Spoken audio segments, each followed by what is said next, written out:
If you're in academia, you've chosen a path of learning. And often in the midst of all of the stress and pressure and deadlines and the intensity of being in academia, we can forget about learning and start to reorient ourselves around performing. The truth is, though, when you focus on learning and you seek to learn, you actually end up performing better.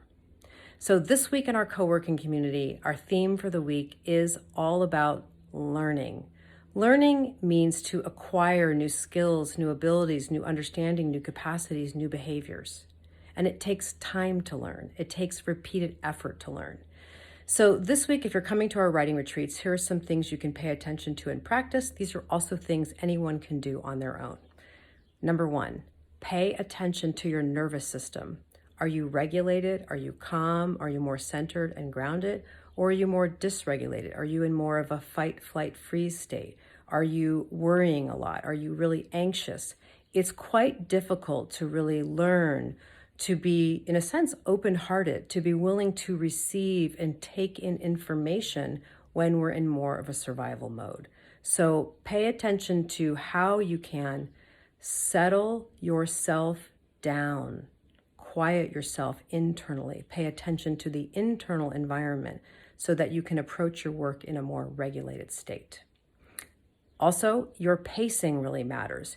If we're racing through our day, moving from thing to thing to thing, running really quickly through our day, it's, again, almost impossible to learn because we're moving too quickly to receive information, to take it in, to digest it, and to allow it to change us. You also want to pay attention to your attention. What's happening in our world now is most of us are moving through our day with a pretty severe case of divided attention. We're here and here and here and here, on my phone, in my email, back over here. It's, again, near impossible to learn when our attention isn't more unified around what we're trying to learn and our attention is divided across multiple tasks. For any of you out there who've tried to work while you've also got Netflix going on in the background, you know what I mean. Your mindset is incredibly important. If you're not familiar with the work of Carol Dweck, I highly recommend reading her book, Mindset, The New Psychology of Success.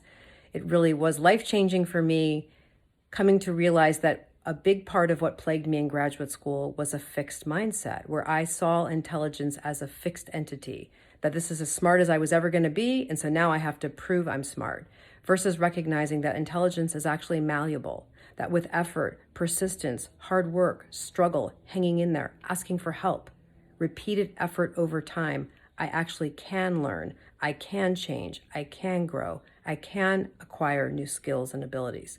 So pay attention to your mindset. If your mindset is more fixed, it's going to be more difficult to learn. And finally, pay attention to your physical environment, your digital and paper files and all the books.